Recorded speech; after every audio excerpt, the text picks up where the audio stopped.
Hello दोस्तों, आप सभी का अपने यूट्यूब चैनल में एक बार फिर से स्वागत है। तो देखिए, आपकी बीएड सेकेंड सेमेस्टर की क्लासेस चल रही हैं। ये आपका पेपर 1 है और आज हम आपको 5th चैप्टर पढ़ाने वाले हैं। इस पेपर में आपका टोटल 11 चैप्टर्स हैं, जिसमें से आपका आज 5वां चैप्टर है।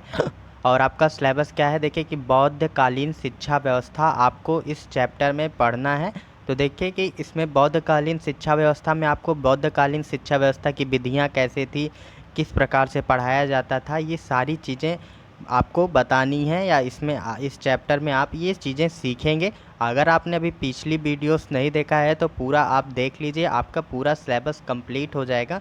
एंड बौद्ध काल का समय 600 बीसी के आसपास माना जाता है, तो ये ध्यान रखिएगा। अब देखिए कि पहला आपका लॉन्ग आंसर क्वेश्चन क्या है कि बौद्ध शिक्षा प्रणाली पर प्रकाश डालिए, मतलब बौद्ध शिक्षा कैसे प्रदान की जाती थी, इस बार आपको डिटेल से बताना है। तो देखिए कि पहला आंसर आपका क्या है कि ब्राह्मणी शिक्षा पद्धति की भांति बौद्ध शिक्षा प्रणाली के अंतर्गत भी अध्ययन के लिए कुछ समय निर्धारित था। सुबह 7 बजे से लेकर 11 बजे तक अध्यापन कार्य होता था। उसके उपरांत शाम को 2 बजे से 5 या 6 बजे तक पुनः अध्यापन कार्य होता था। मतलब इनकी टाइमिंग आपके देखिए कि 7 से 11 पहले पढ़ाया जाता था, उसके बाद दोपहर में 2 से 5 आप क्लासेस चलती थी। विद्यालय का यह समय ही आंशिक रूप से पुराना पाठ याद करने के लिए होता था। देखिए कि जो और आंशिक रूप से नया पाठ समझने के लिए होता था। पुस्तक को हस्तलिपि के माध्यम से पुराने पाठ को कंठस्थ किया जाता था। याद करने का काम प्रायः प्रातः काल में किया जाता था। शाम के समय विद्यालय के अध्ययन काल में नया पाठ पढ़ाया जाता था। और देखिए, आज भी ये परंपरा चली आ रही है कि आपको सुबह ही याद करने के लिए कहा जाता है, 4 बजे भोर में उठने के लिए स्टूडेंट्स को कहा जाता है। तो ये परंपरा बौद्ध काल से ही या वैदिक काल से ही चली आ रही हैं। और इसमें आगे देखिए क्या कह रहा है कि बौद्ध शिक्षा की प्रमुख ध्येय चरित्र की शुद्धता का पाठ देना था। अतः इस उद्देश्य से शिक्षा के अंतर्गत सदाचार, ब्रह्मचर्य, विनय पर बल दिया गया। सात्विक चरित्र निर्माण के लिए मनोवैज्ञानिक और सैद्धांतिक शिक्षा के साथ साथ व्यवहारिक प्रशिक्षण पर बल दिया गया। आदर्श गुरुओं की छत्र छाया में रहकर छात्र चरित्र का निर्माण करते थे। उसके बाद यहाँ पर आप देखिए डॉक्टर R.K. मुखर्जी ने क्या कहा है कि बौद्ध धर्म ने देसी भाषाओं को प्रेरणा एवं शक्ति प्रदान की। इस समय की शिक्षा प्रणाली का उल्लेख वेनसांग के विवरण में भी मिलता है। उसके अनुसार शिक्षक जो है पाठ्य वस्तु का सामान्य अर्थ बताते हैं और छात्र को सविस्तार से पढ़ाते हैं। वे उन्हें परिश्रम के लिए प्रोत्साहित करते हैं और कुशलता से उन्नति के पथ पर अग्रसर करते हैं। वे क्रियाशून्य छात्रों को निर्देशित करते हैं और मंदबुद्धि विद्यार्थियों को ज्ञान अर्जन के लिए प्रोत्साहित करते हैं। और इसमें इस प्रकार स्पष्ट है कि शिक्षा प्रणाली श्रेष्ठ थी। प्रत्येक विषय के अध्यापक प्रकांड विद्वान होते थे। विद्यार्थियों के मस्तिष्क में ज़बरदस्ती कोई बात ठूसने का प्रयत्न नहीं किया जाता था, बल्कि इसके विपरीत उनके मानसिक विकास की ओर अधिक ध्यान दिया जाता था। सुस्त विद्यार्थियों को अच्छी तरह पढ़ाया जाता था तथा मंद बुद्धि विद्यार्थियों को तीक्ष्ण बुद्धि बना दिया जाता था। मौखिक परीक्षा का प्रचलन था। शिक्षण की अनेक पद्धतियाँ थीं। जन शिक्षा का प्रचार अधिकतर मौखिक प्रणाली से होता था। गृहस्थ भिक्षुओं को अपने गृहों में आमंत्रित करते थे और उनका प्रवचन सुनते थे और तथा उनके द्वारा बताए गए स्तुतियों को कंठाग्र करते थे। प्रचलित शिक्षा विधियों में निम्न प्रकार से बांटा जाता है। अच्छा देखिए कि कौन कौन सी शिक्षा विधियाँ बौद्ध काल में प्रचलन में थी। प्रवचन विधि, प्रश्नोत्तर विधि, वाद विवाद विधि, व्याख्यान विधि और आपका पुस्तक अध्ययन विधि, सम्मेलन विधि, देशाटन व प्राकृतिक निरीक्षण विधि, निधि ध्यासान विधि, ये सारी विधियाँ अपनाई जाती थी। तो आपका दूसरा क्वेश्चन क्या है वो देख लीजिए। अब जैसे आपका दूसरा लॉन्ग आंसर है, पहले मैं आपको बताना था कि बौद्ध धर्म में शिक्षा की व्यवस्था कैसे थी, वो पूरा डिटेल से आपने कवर कर लिया। अब आपका दूसरा क्वेश्चन है कि बौद्धकालीन शिक्षा व्यवस्था की विवेचना इसमें भी करनी है एंड तथा वैदिक शिक्षा से इसकी तुलना करनी है। अब आपको वैदिक शिक्षा से इसकी तुलना करनी है। वैदिक व बौद्ध शिक्षा प्रणाली की असमानताओं व समानताओं का आपको विवेचना करना है। तो आप इसका आंसर कैसे देंगे, पहले देखिए कि बौद्धकालीन शिक्षा का उद्देश्य क्या था। कर्मकांड, बाह्य आडंबर अत्यधिक बढ़ गए थे, जिसके कारण बौद्ध धर्म ने जिस शिक्षा प्रणाली को प्रारंभ किया वह वैदिक शिक्षा का ही प्रवर्तित रूप था। शिक्षा प्रणाली मूल रूप से वैदिक शिक्षा के ही अनुरूप थी, अर्थात वैदिक शिक्षा को परिवर्धित व परिमार्जित रूप थी। इस समय शिक्षा का माध्यम संस्कृत के स्थान पर जन भाषाएं हो गई थी। शिक्षा का उद्देश्य वैदिक शिक्षा के ही समान था। बौद्ध शिक्षा का प्रमुख उद्देश्य धार्मिक ही था, किंतु इसके अतिरिक्त चरित्र निर्माण, व्यक्तित्व का विकास, सामाजिक कुशलता की उन्नति, राष्ट्रीय संस्कृति का संरक्षण और प्रसार भी बौद्ध धर्म का उद्देश्य था। तो ये आप देखिए। एंड उसके बाद इसमें संगठन क्या है कि बौद्ध शिक्षा के प्रमुख केंद्र मठ विहार थे। चैत्य और विहार बौद्ध धर्म से संबंधित हैं। चैत्य क्या होता है? जहाँ पर पूजा की जाती थी, और विहार जहाँ पर भिक्षु रहते थे। तो देखिए कि आपकी शिक्षा कहाँ पर दी जाती थी, मठ व विहार में। एंड शिक्षा धार्मिक और लौकिक दोनों ही प्रकार की थी। बौद्ध शिक्षा प्रदान करने के अधिकार केवल श्रमणों तथा भिक्षुओं को ही था। शिक्षा प्रवेश के समय पवज्जा नामक संस्कार होता था। तो ये आपके लिए एक नया शब्द आया है, पवज्जा क्या है, ये आगे आपको और अच्छे से समझाया गया है, तो वहाँ पर आप इसे समझ लेंगे। अभी केवल याद कर लीजिए। जिस प्रकार आपने पीछे देखा होगा बौद्ध मतलब वैदिक काल में भी आपका उपनयन संस्कार होता था प्रवेश के पहले, उसी प्रकार यहाँ पर बौद्ध धर्म में क्या होता है, पवज्जा संस्कार होता है, इसे कहा जाता है। तो बस इतना याद रखिए, आगे आपको ये डिटेल से पढ़ने को मिलेगा। एंड देखिए कि जिसके उपरांत विद्यार्थी श्रमण माना जाने लगता है। यह संस्कार 8 से 9 वर्ष की उम्र की अवस्था में होता है, जिसके उपरांत कुछ नियमों का पालन करना प्रत्येक श्रमण के लिए नितांत आवश्यक था। एंड इसका देखिए कि उपसंपदा बौद्ध धर्म का दूसरा संस्कार था। यह पवज्जा संस्कार के उपरांत 12 वर्ष शिक्षा लेने के पश्चात, जैसे वहाँ पर आपका देखिए कि उपनयन संस्कार के बाद समापवर्तन संस्कार होता था, वैसे ही यहाँ पर कौन सा संस्कार होता है, उपसंपदा संस्कार होता है। इसके लिए 20 वर्ष आयु निर्धारित थी। इस संस्कार के उपरांत श्रमण भिक्षु बन जाता था। एंड शिक्षा अवधि 22 वर्ष थी, किंतु यदि वह चाहे तो जीवन पर्यंत शिक्षा ग्रहण कर सकता था। प्राथमिक और उच्च शिक्षा दोनों की ही व्यवस्था थी। पाठ्यक्रम धार्मिक और लौकिक दोनों ही प्रकार के थे। इस प्रकार अनेक उन्नत शिक्षा केंद्र थे। विहारों और संघारामों के पास ही विद्यालय होते थे। बौद्ध शिक्षा केंद्र भली प्रकार संगठित थी। एंड ये बौद्ध शिक्षा की पूरी व्यवस्था आपने पहले चैप्टर में मतलब पहले क्वेश्चन में पढ़ चुके हैं। एंड देखिए कि उसका पाठ्यक्रम क्या होता था। तो इस समय पाठ्यक्रम विषयों का अत्यधिक विस्तार हुआ। नए पाठ्य विषय प्रारंभ किए गए, जिनमें उच्च स्तरीय शिक्षा दी जाती थी। शिक्षा सैद्धांतिक और व्यवहारिक दोनों प्रकार की थी। औद्योगिक शिक्षा का पर्याप्त विकास हो गया था। कंठस्थीकरण का प्रचलन था। प्रश्नोत्तर विधि, प्रवचन विधि, वाद विवाद विधि आदि ये विधियाँ थी। एंड स्त्री शिक्षा का भी प्रबंध था। पृथक विहारों का निर्माण स्त्रियों के लिए किया गया, जहां उपाध्यायें शिक्षा देती थी, किंतु स्त्री शिक्षा की दशा दिन पर दिन बिगड़ती जा रही थी। केवल कुलीन एवं व्यावसायिक वर्ग की स्त्रियों में शिक्षा का अधिक प्रचलन था। अनेक विदुषियाँ भी हुई। साधारण परिवार की स्त्रियों की शिक्षा न्यून थी। तो आप देख सकते हैं कि वैदिक काल में शिक्षा की स्त्रियों को समान अधिकार था, लेकिन उसके बाद से ही शिक्षा की स्थिति में गिरावट आती गई। और आप बौद्ध एरा में देखेंगे तो बौद्ध एरा में क्या हुआ कि स्त्रियों की शिक्षा एकदम न्यून हो गई। निम्न वर्ग की स्त्रियों की, कुलीन वर्ग, हालांकि कुलीन वर्ग को कुछ शिक्षा का अधिकार मिला रहा।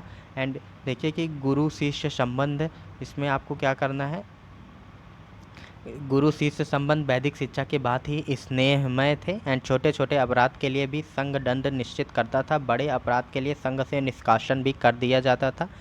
अब बौद्ध एवं वैदिक शिक्षा में क्या क्या असमानताएं हैं ये आपको देखना है। तो आपको इसमें से केवल 5 याद कर लीजिए कौन कौन सी असमानताएं हैं। तो देखिए कि वैदिक काल में सार्वजनिक शिक्षा की व्यवस्था नहीं थी। इसके विपरीत बौद्ध काल में शिक्षक की व्यवस्था थी। एंड देखिए दूसरा क्या है कि वैदिक काल में शिक्षा का माध्यम संस्कृत था, और बौद्ध काल में शिक्षा का माध्यम लोक भाषाएँ हो गई या प्राकृत भाषा आप लिख सकते हैं। एंड देखिए कि वैदिक काल में सामान्य विद्यालयों का प्रचलन नहीं था। इसके विपरीत बौद्ध काल में विद्यालय का प्रचलन था। विद्यालय मतलब आपके विहार जो होते थे या मठ जो होते थे, वहाँ पर शिक्षा आपको प्रदान की जाती थी।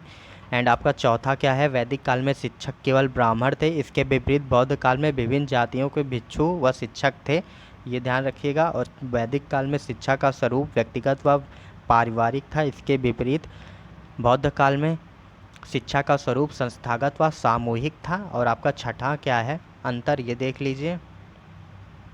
छठा आपका है वैदिक काल में शिक्षा संस्थाएं जनतंत्रवाद के सिद्धांत पर आधारित थी। इसके विपरीत बौद्ध काल में शिक्षा संस्थाएं जनतंत्रवाद के सिद्धांत पर आधारित थी।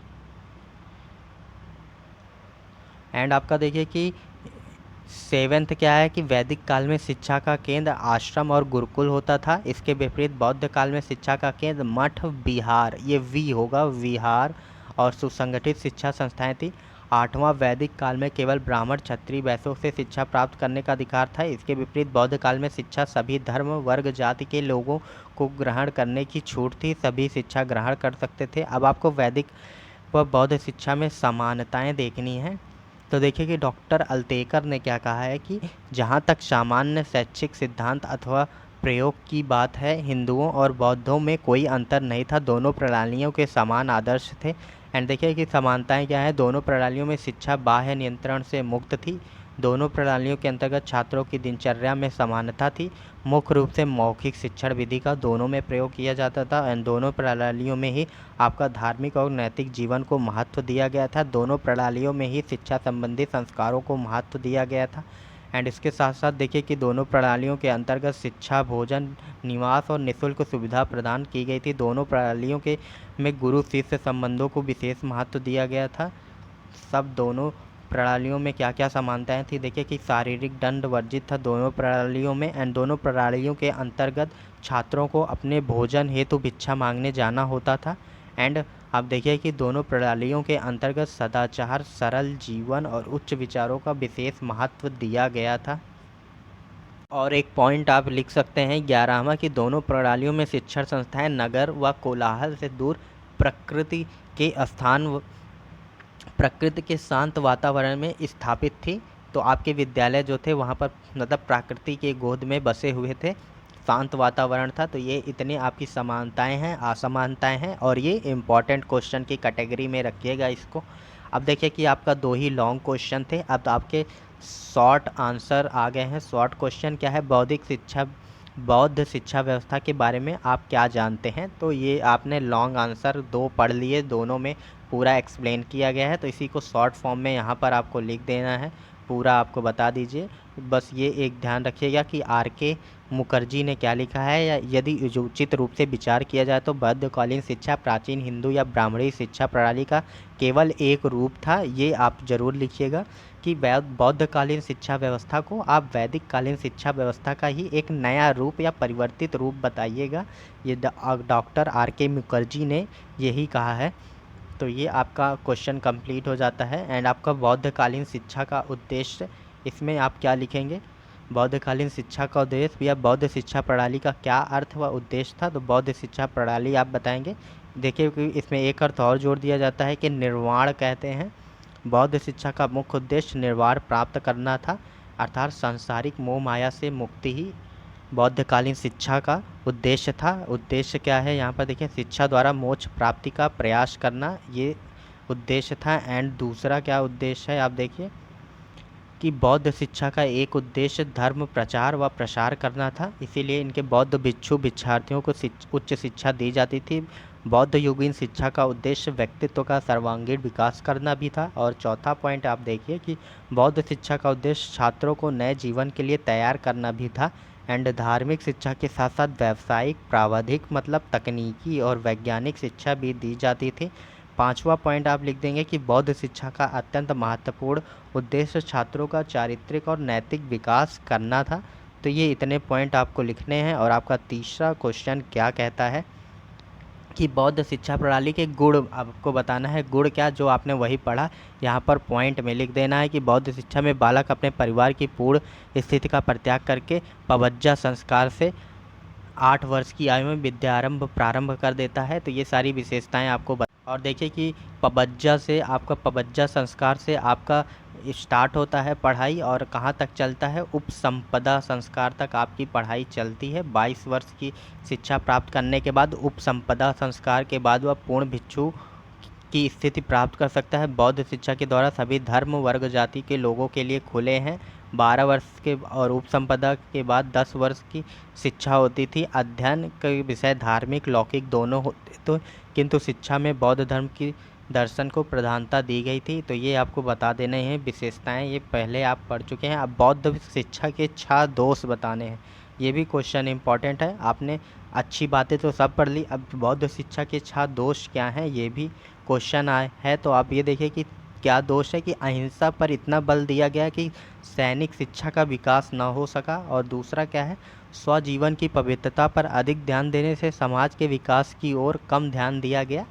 तीसरा पॉइंट क्या है, बौद्ध धर्म के अत्यधिक प्रसार के कारण शिक्षा केवल धर्म का साधन मात्र रह गई। और चौथा क्या है कि भिक्षुओं और भिक्षुणियों के एक साथ रहने के कारण बौद्ध विहारों में त्याग और ब्रह्मचर्य तपस्या का जीवन न रह गया, बल्कि बौद्ध विहारों में विलासिता की भावना उत्पन्न हो गई।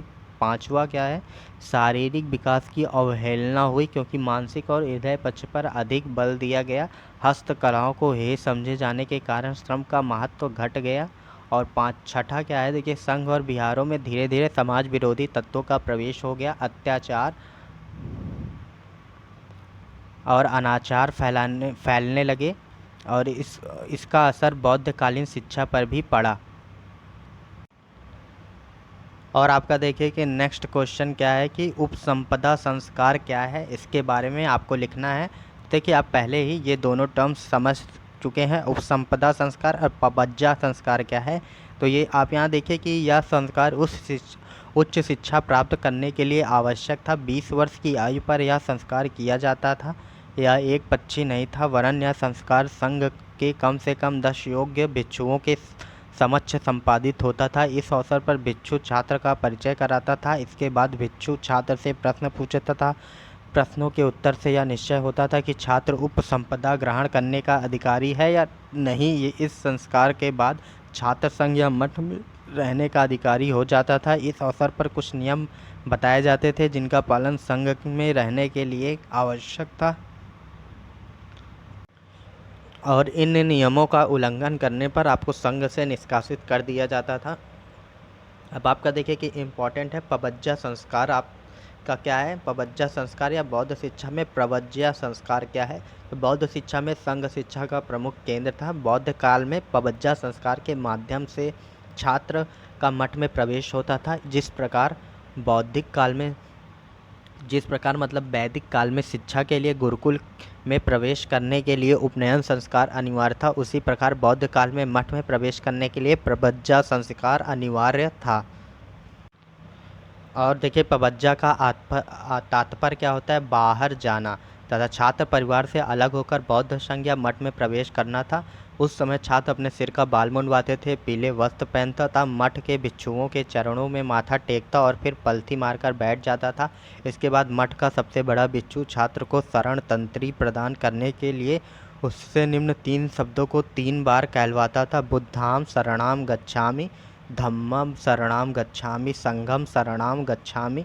ये 3 शब्द का उच्चारण उन्हें करना होता था। मठ में दाखिला लेने के लिए यह संस्कार अनिवार्य था। इसके बाद उसे 10 नियमों का पालन करना पड़ता था, जैसे चोरी न करना, जीव की हत्या न करना, सत्य बोलना आदि। अब देखिए कि आपका पबज्जा संस्कार हो गया, उपसंपदा संस्कार हो गया। अब आपका 7वां क्वेश्चन क्या है, बौद्ध काल में अनुशासन पर संक्षिप्त टिप्पणी लिखिए। क्योंकि बौद्ध काल में अनुशासन बहुत था, उसके बारे में शुरुआत में अनुशासन ज़्यादा था। तो देखिए कि बौद्ध विद्यार्थियों को स्नान करना आवश्यक था, दूसरे से शरीर रगड़वाना मना था, स्नान करते समय खेल नहीं सकते थे। विद्या अध्ययन करने वाले छात्रों को सादा भोजन करना पड़ता था, 3 बार भोजन का नियम था। बौद्धकालीन शिक्षार्थियों को कम से कम वस्त्र धारण करना होता था। वस्त्र पीत होते थे, मतलब पीले कलर के होते थे, जिन्हें निचिवारा कहा जाता था। दैनिक क्रियाओं से मुक्ति पाकर बिल्कुल प्रातःकाल भिक्षा मांगते समय वे मौन रहते थे। जितनी भिक्षा मांगते थे, जितने की आवश्यकता होती थी, आवश्यकता से अधिक भिक्षा नहीं लेते थे। छात्रों का अनुशासन में रहकर अध्ययन करना होता था। छात्रों को अनुशासन में रहने के लिए ये निम्न कार्य करने पड़ते थे। उन्हें संपत्ति रखने का अधिकार नहीं था, वे अपने शरीर को अलंकृत नहीं कर सकते थे। व्यर्थ की बातें और व्यर्थ के कार्य करने में मनाही थी। खेल तमाशे आदि देखने में सख्त मनाही थी। यह आदेश होता था कि वो फूल पत्तों पौधों को हानि न पहुँचाएं। जो इन नियमों का पालन नहीं करता था उन्हें दंडित किया जाता था। संघ के प्रधान भिक्षु को यदि विश्वास हो जाता था कि संघ में अनुशासनहीनता फैल गई है तो सभी भिक्षुओं को एक साथ बाहर निकाल दिया जाता था। तो ये ध्यान रखिए आपका अनुशासन के संबंध में बौद्ध काल में क्या चीज़ें थी। एंड अब आपका 8th क्वेश्चन क्या कह रहा है कि बौद्ध काल में शिक्षक शिक्षार्थी संबंध पर टिप्पणी लिखिए। ये आगे पढ़ चुके हैं लेकिन एक बार यहाँ पर भी पढ़ लीजिए। बौद्धकालीन शिक्षा में गुरु शिष्य का संबंध अत्यंत पवित्र था, वैदिक काल के समान ही था। एंड इसमें देखिए कि ब्रह्मचर्य, निष्कलंक, चरित्रवान तथा आदर्श रूप प्रस्तुत करता था। गुरु और शिष्य कई वर्षों तक एक साथ रहते थे, इसीलिए दोनों के संबंधों में निकटता रहती थी। डॉक्टर अल्तेकर ने क्या है कहा है कि अपने गुरु के साथ नव्य शिष्यों के संबंध का स्वरूप पुत्रानुरूप था।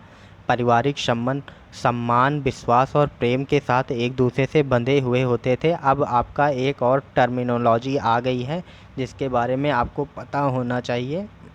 तो वो देखिए क्या है, 10 सिक्का पदानी।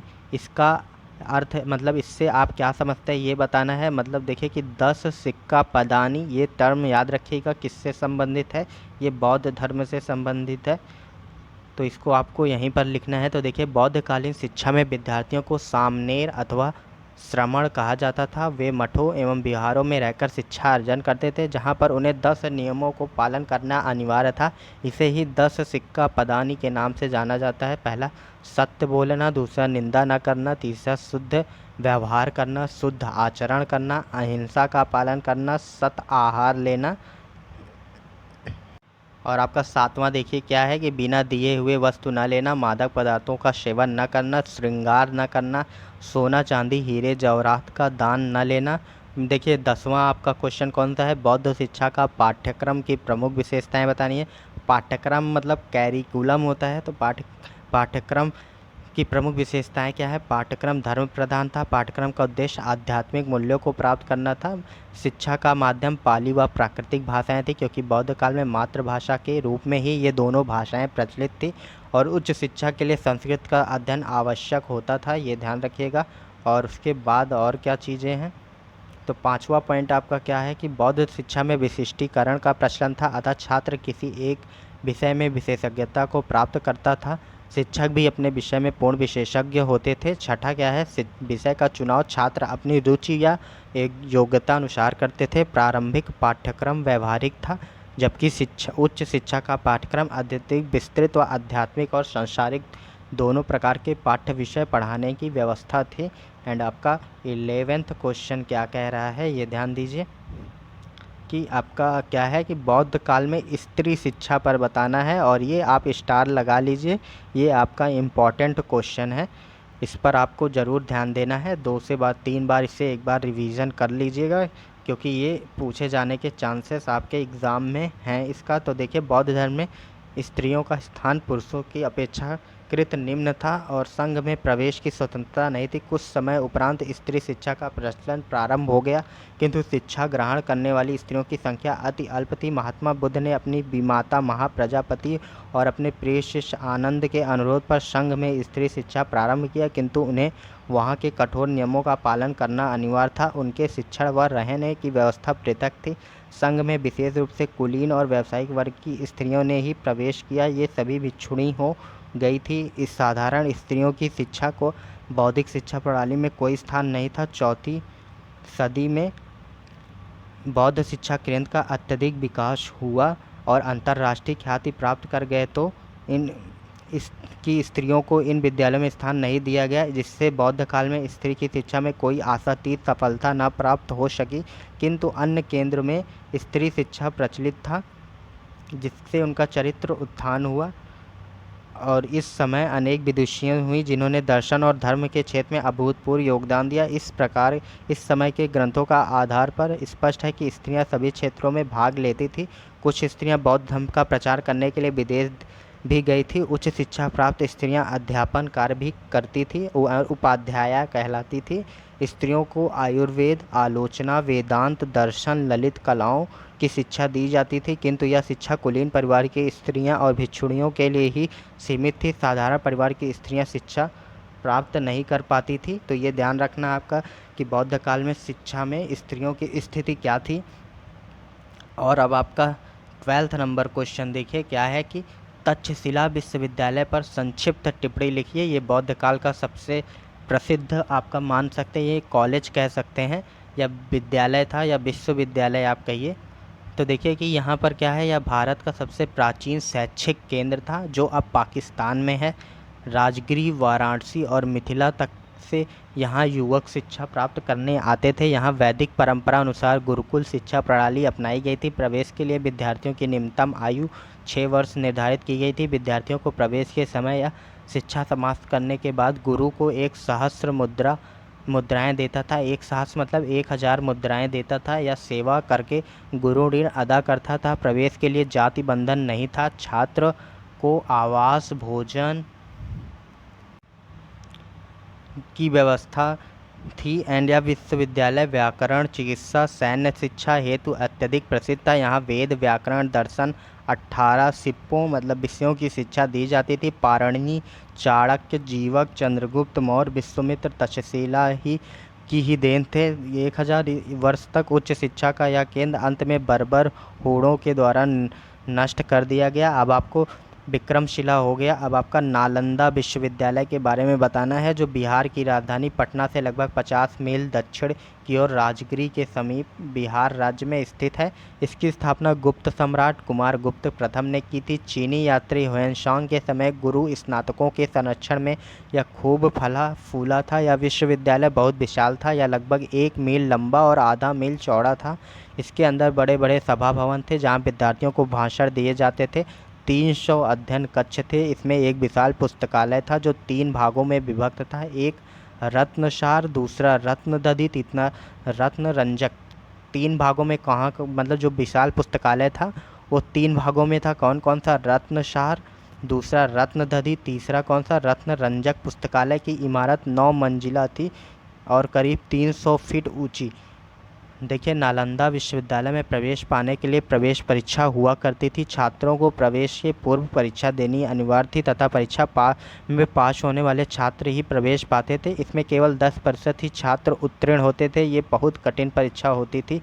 यहाँ शिक्षा का स्तर ऊंचा था। यहाँ बौद्ध धर्म की दोनों शाखाएं महायान और हीनयान के अलावा वैदिक धर्म, चारों वेद, व्याकरण, ज्योतिष, दर्शन, पुराण, वास्तुकला, आयुर्वेद और जैन धर्म की शिक्षा दी जाती थी। पाठन विधि क्या थी? मौखिक विधि थी। और उसके बाद इसका संबंध जनतांत्रिक प्रणाली पर आधारित थी। प्रमुख प्रबंधकर्ता भिक्षु महास्थविर होता था जिसे कुलपति या अध्यक्ष कहा जाता था, जिसकी सहायता के लिए 2 परामर्शदर्शी समितियां होती थी। प्रथम शिक्षा संबंधी जो पाठ्यक्रम शिक्षकों को कार्यक्रम, पुस्तकालय आदि के बारे में परामर्श देती थी। द्वितीय आर्थिक व प्रशासन संबंधी विषयों पर सलाह देती थी। बख्तियार खिलजी ने 12वीं शताब्दी में इस विद्यालय को नष्ट कर दिया था और लाइब्रेरी को जला दिया था। इसके बारे में आप जानते होंगे। तो आपका यहाँ पर बौद्धकालीन शिक्षा व्यवस्था समाप्त होती है। तो अभी तक आप इस वीडियो में बने हुए हैं तो इस चैनल को सब्सक्राइब कर दीजिए और वीडियो को लाइक कर दीजिए और एक कमेंट करके ज़रूर बताइएगा कि ये आपको क्लासेस कैसी लग रही हैं। और जल्द ही मिलेंगे आपसे नेक्स्ट वीडियो में। Thank you for watching this video.